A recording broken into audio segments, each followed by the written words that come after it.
Hello students, तो आज हम डिस्कस करेंगे NCERT class 8th math chapter 5 data handling exercise 5.3 and it's introduction probability. सबसे पहले जानते हैं चांसेस और प्रोबेबिलिटी एक दूसरे से कैसे मिली जुली हैं। ठीक है, तो चांस और प्रोबेबिलिटी में क्या कनेक्शन है। ठीक है, यहाँ के एग्जांपल लेते हैं। If we want to get number 7 on ideal dice there is no chance to getting 7। Okay, अगर हम डाइस पर जो लूडो का गिट्टा होता है, अगर हम उस पर 7 डॉट वाली लाने की कोशिश करें तो क्या ऐसा होना संभव है? नहीं है, क्योंकि जो लूडो का गिट्टा होता है, जो डाइस होती है, उस पर 1 से लेके 6 तक ही बिंदी होती हैं। ठीक है, तो इसलिए उस पर 7 आने के भी कोई चांस नहीं है। ठीक है, तो इसका मतलब क्या हुआ, जब चांस एग्जिस्ट नहीं कर रहे हैं तो प्रोबेबिलिटी भी एग्जिस्ट नहीं करेगी। क्लियर है सभी को? हाँ, तो यानी प्रोबेबिलिटी हम तभी ढूंढ सकते हैं जब उस इवेंट के होने के चांस होंगे। एक और एग्जांपल में अगर मैं बोलूँ, मैं कोई कॉइन टॉस कर रहा हूँ, अब मैं बोलूँ उस पर 5 आ जाए, अगर मान लो वो कॉइन 2 रुपये का है, अगर मैं बोलूँ कि उसको मैं टॉस कर रहा हूँ, मैं बोलूँ कि इस पर 5 आए, तो क्या उसमें 5 आ सकता है? नहीं आ सकता। जब 5 है ही नहीं, उनके चांस ही नहीं बन रहे, तो उसकी प्रोबेबिलिटी भी हम नहीं ढूंढ सकते हैं। ठीक है, और देखो चांस कैसे हो सकते हैं। मान लो डाइस में ही मैं कह देता, ठीक है, मान लो डाइस में मैं कह देता कि 4 आए, तो आप जानते हो डाइस में 4 बिंदी वाली एक साइड होती है, तो वो आ भी सकती है उछालने पर, तो यानी उसके होने के चांस हैं, क्या पता आ जाए। ठीक है, तो उसके होने के चांस हैं, तो इसलिए उसकी प्रोबेबिलिटी भी हम ढूंढ सकते हैं। तो ये थी चांस और प्रोबेबिलिटी। आगे रीड करते हैं।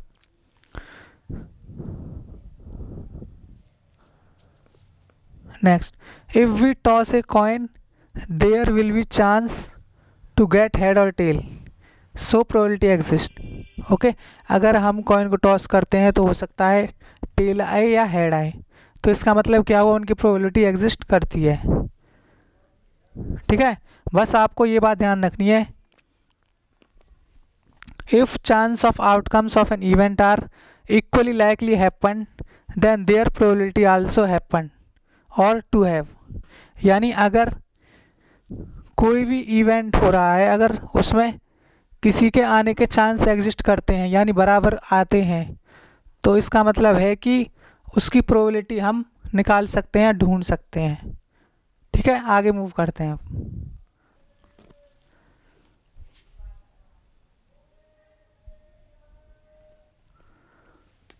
Probability of an event. ठीक है, फॉर्मूला क्या होता है, number of favourable outcomes of an event upon total number of outcomes of an event. यानी जितने नंबर हमें मतलब हम चाहते हैं या क्वेश्चन पूछता है, वो तो ऊपर लिखा जाएगा, नीचे क्या होगा, टोटल केसेस या टोटल नंबर ऑफ आउटकम्स, जितने उस डाइस की या कॉइन की या कोई भी आपके पास ताश कुछ भी हैं, उनके टोटल नंबर नीचे लिखे जाएंगे। ओके, जैसे एग्जांपल लिया है, probability of getting 4 on dice, यानी किसी डाइस पर 4 आने की प्रोबेबिलिटी क्या होगी। आपको पता है डाइस पर 1 2 3 4, ठीक है, एक बार ही तो लिखा होता है। ठीक है, ये एक बार ही लिखा होता है। ओके, इस तरह से कितने होते हैं भाई, इसके कितने छोर होते हैं, 6, तो यानी डाइस पे कितने हो गए, 1, यानी हमसे पूछा क्या था, 4, तो ये तो हो गया हमारा फेवरेबल, और टोटल कितने होते हैं, 6, तो प्रोबेबिलिटी क्या होगी हमारी, 1/6। तो यानी probability of getting 4 on dice is equal to 1/6। 1 इसलिए क्योंकि 4 प्रिंटेड डाइस पे एक बार ही होता है, और टोटल कितने होते हैं उसमें, 6, तो इसलिए इसकी प्रोबेबिलिटी क्या होगी, 1/6। ओके, तो ये तो था इसका इंट्रोडक्शन। अब मूव करते हैं एक्सरसाइज 5.3 पर। Exercise 5.3 question number 1, list the outcomes you can see in these experiments. आप नीचे जो लिखा हुआ है या दिया गया है, उनमें जो भी एक्सपेरिमेंट में जो भी आउटकम्स, यानी जो भी हम पूछ सकते हैं, कोई हमसे पूछ सकता है, वो हमें बताने हैं। पहले में स्पिनिंग अ व्हील, यानी ये जो चरखा आपको दिख रहा है, ये इसमें ये दिख रही है आपको छोटी सी नोब, ये वाली। अगर कोई गेम खेलता है कि क्या आना चाहिए, तो आप इसके क्या आउटकम्स बना सकते हो, तो इसका आंसर होगा on spinning a wheel we get these outcomes A B C और डी।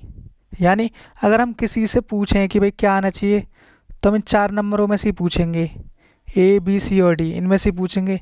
ये तो कहेंगे नहीं भाई कि 2 आएगा या नहीं आएगा, ठीक है। तो यानी आउटकम्स का मतलब जो हम किसी से या हमसे कोई पूछ सकता है कि क्या आ सकता है इनमें से, तो यानी इन 4 लेटर्स, इन 4 वर्ड्स में से कोई आएगा, ए बी सी या डी, इन अल्फ़ाबेट में से ही कोई ना कोई एक आएगा। ओके, तो दूसरा क्वेश्चन देखते हैं।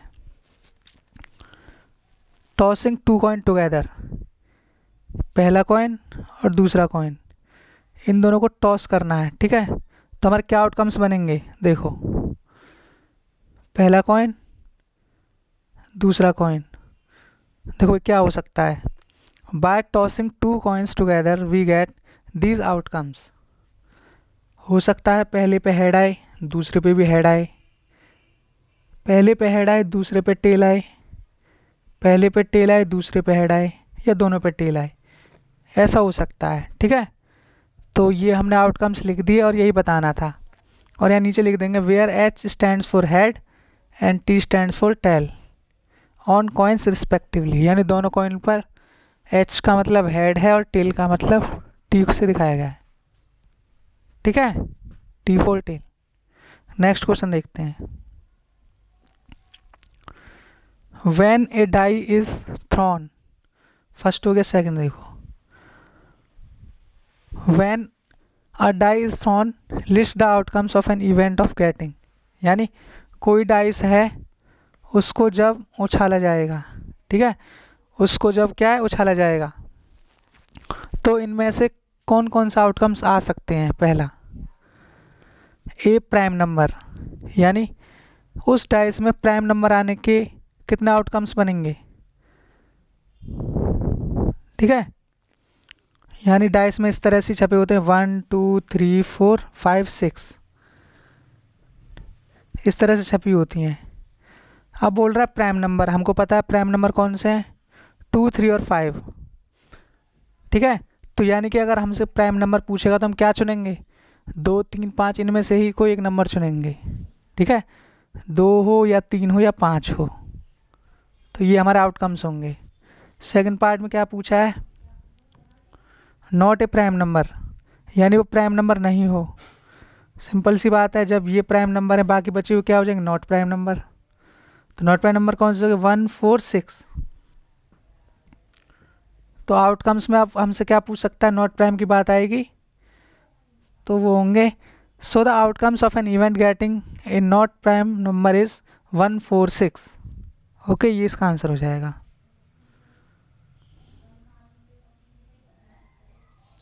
अब देखेंगे नेक्स्ट क्वेश्चन। ए नंबर ग्रेटर देन 5, यानी एक नंबर जो 5 से ज़्यादा हो। तो डाइस में वही 5 से बड़ा नंबर कौन सा होता है, 6। और एक डाइस में 6 डॉट वाले कितने होते हैं भाई, 6 डॉट वाले कितने होते हैं, एक ही होती है, एक ही साइड तो होती है, ठीक है। तो क्या आंसर आएगा, 6। ओनली 6 ही एक ऐसा नंबर है जो 5 से बड़ा है और लूडो में होता है, ठीक है। आंसर क्या हो जाएगा, 6। Next b part, a number not greater than 5, यानी वह नंबर जो 5 से बड़ा नहीं है। तो कौन से होते हैं, 1 2 3 4, ये नंबर होते हैं।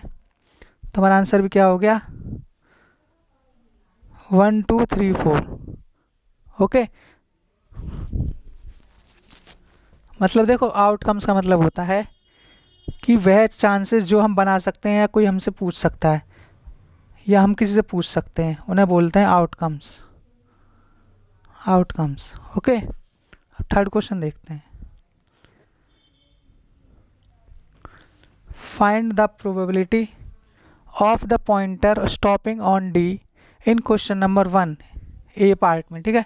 क्वेश्चन नंबर 1 के ए पार्ट में देखो, ठीक है। क्वेश्चन नंबर 1 इसका ये पार्ट। अब इसमें बोल रहा है कि डी के रुकने की, ठीक है, डी के रुकने की प्रोबेबिलिटी क्या होगी। तो देखो क्या होगा, देखो इसमें पूरे व्हील में डी कितने हैं, एक, ठीक है, डी कितने हैं, एक, टोटल कितने, 1 2 3 4 5, 5, तो क्या प्रोबेबिलिटी हो जाएगी 1/5, ठीक है, ये इसका आंसर हो जाएगा। और देखो लिखते कैसे हैं, यहाँ देखो, total number of D on wheel is equal to 1, total number of outcomes on wheel is equal to 5, therefore probability of getting D on wheel is equal to 1/5। Clear है सभी को। डी कितने थे, उनमें से एक बार ही था और एक ही था, टोटल कितने थे, 5। तो प्रोबेबिलिटी का फॉर्मूला होता है number of favourable outcomes of an event upon total number of outcomes of an event, ठीक है। तो आंसर क्या हो गया, 1/5। नेक्स्ट बी पार्ट देखो,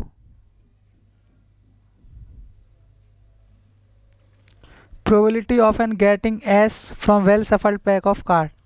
अब देखो, जो हमारे 52 कार्ड्स होते हैं उनमें से इक्का, यानी ए नंबर वाले कार्ड कितने होते हैं, 4, ठीक है। तो हमसे पूछे कितने, 4, टोटल हैं कितने, 52। तो आंसर क्या हो जाएगा इसकी प्रोबेबिलिटी, 4 एकम 4, 4 3 12, 1/13, ठीक है। और देखो इधर, इधर देखो लिखेंगे कैसे, we know in 52 cards there are 4 cards of an ace, so number of ace card 4, total number of card is equal to 52, probability of getting an ace card is equal to 4/52, काटोगे 4 1 जा 4, 4 1 जा 4, 4 3 जा 12, यानी 13 चौक 52। तो आंसर क्या हो गया हमारा, 1/13। अब देखते हैं नेक्स्ट क्वेश्चन, थर्ड क्वेश्चन देखो, probability of getting N red Apple, ये रेड एप्पल, ठीक है। तो यहाँ देखो रेड एप्पल कितने हैं, 1 2 3 और 4, रेड एप्पल कितने हैं, 4, और टोटल एप्पल कितने हैं, 1 2 3 4 5 6 7, पूछे कितने थे red Apple.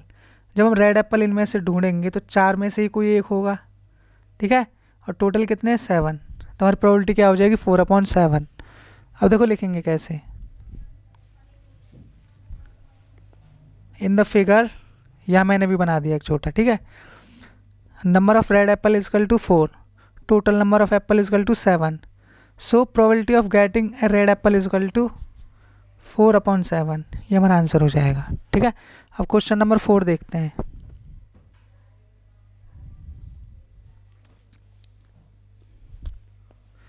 Number 1 to 10 are written on 10 separate slips 1 by 1, ठीक है, kept in the box and mixed well, ठीक है। तो क्वेश्चन में कहा है कि हमने स्लिप बनाई, जैसे यहाँ मैंने स्लिप बना ली 1 2 3 4 5 6 7 8 9 10, अलग अलग स्लिप बना ली, और इन सभी को क्या कर दिया, इस बॉक्स में डाल दिया, इस वाले में, ठीक है, इस बॉक्स में डाल दिया। अब हम मिक्स करके डाल दी, ठीक है।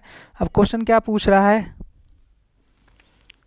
क्वेश्चन पूछ रहा है first part, getting a number 6, यानी 6 नंबर आने की क्या प्रोबेबिलिटी होगी। सिंपल सी बात है, तो 6 नंबर आने की क्या प्रोबेबिलिटी होगी, सब इधर देखो, 6 नंबर की स्लिप कितनी है, 1, टोटल नंबर ऑफ स्लिप कितनी है, 10, तो आंसर क्या हो जाएगा, 1/10। ऐसे यहाँ लिखा गया है, number of slip having digit 6 is equal to 1, total number of slip कितनी है, 10, so probability of getting slip number 6 is equal to 1/10, ठीक है। नेक्स्ट क्वेश्चन देखो इसी तरह से, getting a number less than 6, यानी 6 से कम नंबर आए, इसकी क्या प्रोबेबिलिटी होगी, यानी इस बॉक्स में से अगर हम कोई भी स्लिप निकालते हैं तो उसकी क्या प्रोबेबिलिटी होगी कि वो 6 से छोटा आएगा नंबर। तो 6 से छोटे नंबर कौन कौन से हो गए, 1 2 3 4 5। कितने नंबर हैं ये? 1 2 3 4 5 नंबर हैं। और टोटल कितनी है स्लिप? 10। नंबर कितने हैं ये? 5। तो क्या हो जाएगी 1/2 जो है लिखा हुआ है। ठीक है, इधर देखो, getting a number less than 6,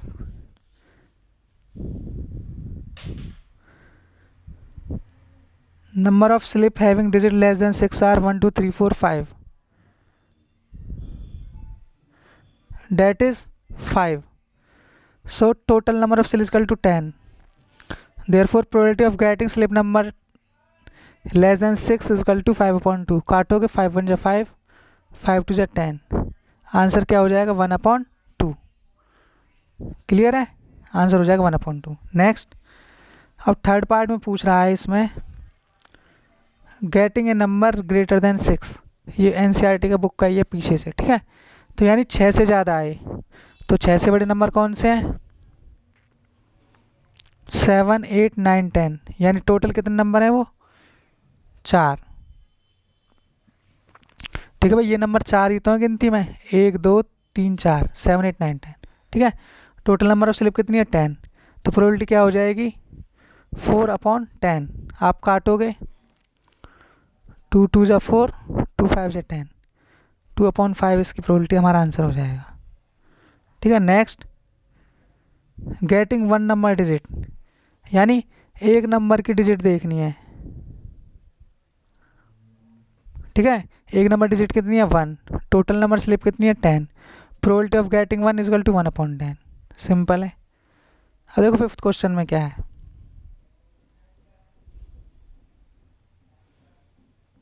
ये हो गए दोनों। ठीक है, उधर ही बता दिए थे। फिफ्थ क्वेश्चन में देखो, if you have a spinning wheel with green 3 sectors, 1 blue sectors and 1 red sectors, what is the probability of getting a green sector and what is the probability of getting a non blue sector? Okay, तो यानी देखो इधर,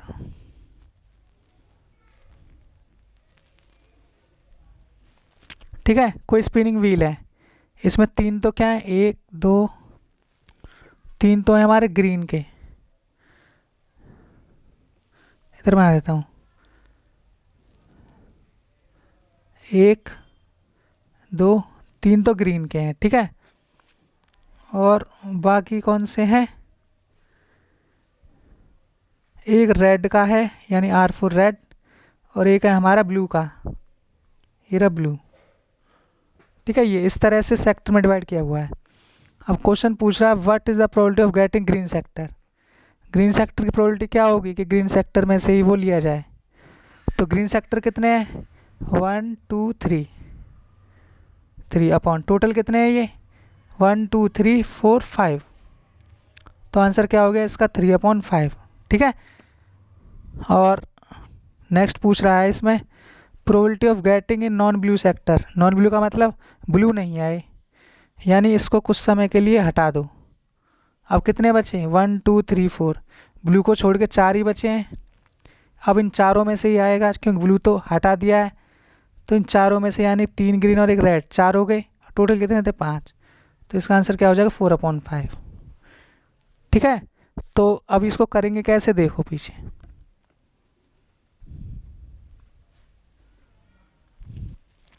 यहाँ मैंने diagram बना दिया है, जो इसमें बी दिखाता है ब्लू सेक्टर को, आर दिखा रहा है रेड सेक्टर को, और जी दिखा रहा है ग्रीन सेक्टर को। ठीक है, तो पार्ट ऑफ ग्रीन सेक्टर कितने हैं? 3। टोटल नंबर ऑफ सेक्टर कितने हो गए? 3 ग्रीन के, 1 रेड का और 1 ब्लू का, यानी टोटल 5 हो गए। Now probability of getting green sector is equal to 3/5। Okay, इस तरह से लिखते हैं। Next, and probability of getting non blue sector. Non blue यानी ब्लू को हटा के, ब्लू एक ही था और बाकी सब तो ब्लू से अलग ही कलर के हैं, तो वो कितने हैं? 4। टोटल कितने थे? 5। तो इसका आंसर हो गया 4/5। ठीक है, अब क्वेश्चन नंबर 6 देखते हैं। क्वेश्चन नंबर 6 में कहा है find the probability of the event in question second. जो सेकंड क्वेश्चन में जो इवेंट हुए थे, इनकी प्रोबेबिलिटी बताओ। अब देखो इनका आंसर क्या होगा। प्राइम नंबर के कौन कौन से आ रहे थे? ये 6 का प्राइम नंबर कौन से आ रहे थे? 2 4 6। ये कितने नंबर हैं? 1 2 3 3। और डाइस पे टोटल कितने होते हैं? 6। तो आंसर क्या हो जाएगा? 1/2। यानी ये इसकी प्रोबेबिलिटी होगी। ये तो हो गया फर्स्ट पार्ट। सेकंड पार्ट में क्या पूछ, सेकंड पार्ट में देखो, नॉट ए प्राइम नंबर। ठीक है, नॉट ए प्राइम नंबर। अब प्राइम नंबर ना हो उसकी क्या प्रोबेबिलिटी होगी? इधर देखो सेकंड पार्ट।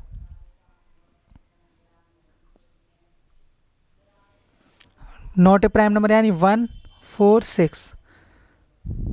यानी अब नॉट ए प्राइम नंबर का मतलब है अब जो नंबर जो सिलेक्ट होकर आएगा वो इन तीनों में से ही आएगा। ठीक है, 3। टोटल कितने होते हैं? 6। काटोगे 1/2। ठीक है, ये हो गया हमारा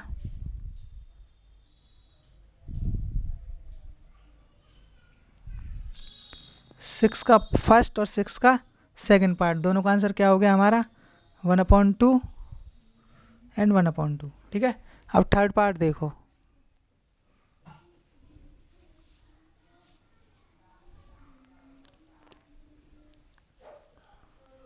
थर्ड पार्ट है ए नंबर ग्रेटर देन 5। इसकी प्रोबेबिलिटी क्या होगी? देखो, ए नंबर ग्रेटर देन 5, 5 से बड़ा कोई नंबर डाइस में अगर है तो वो क्या है? 6। ठीक है, 6 है। और 6 बिंदी वाली डाइस, ठीक है, जो 6 जो डॉट रहेंगी इसमें, वो डाइस में एक बार ही प्रिंट होती हैं। ठीक है, तो यानी 6 कितने हैं? 1। टोटल नंबर कितने होते हैं उसमें? 6। तो इसकी प्रोबेबिलिटी क्या होगी? 5 से बड़ा नंबर आने की 1/6। अब देखो आगे, नेक्स्ट और लास्ट पूछा है इसमें, ए नंबर नॉट ग्रेटर देन 5, यानी वो नंबर जो 5 से बड़ा नहीं है। तो कौन सा नंबर होगा? देखो इधर, जो 5 से बड़ा नहीं है डाइस में, 1 2 3 और 4। यानी अब जो भी नंबर आएगा इन चारों में से ही आएगा। तो यानी कितने चांस है उसके? 4। अपॉन टोटल कितने होते हैं? 6। ठीक है, यानी आप लिखोगे probability of getting a number greater than 5 is equal to number of favourable cases of an event upon में total number of favourable cases of event is equal to 4/6। जब आप इसको काटोगे 2 2 जा 4, 2 3 जा 6, तो आंसर क्या हो जाएगा? 2/3। ठीक है, उम्मीद है आपको एक्सरसाइज समझ में आई होगी, बहुत ही आसान थी ये। ठीक है, और देखो मैंने लिखा भी हुआ है इसमें, ये इनके आंसर मैच कर लेना, 1/2 1/2 1/6 5/6। ये थी एनसीईआरटी क्लास 8 चैप्टर 5 के एक्सरसाइज 5.3 प्रोबेबिलिटी एंड चांसेस। उम्मीद है आपको ये समझ में आ गया होगा। अगर नहीं, कुछ अगर दिक्कत हो तो आप कमेंट में हमें बता सकते हो। धन्यवाद।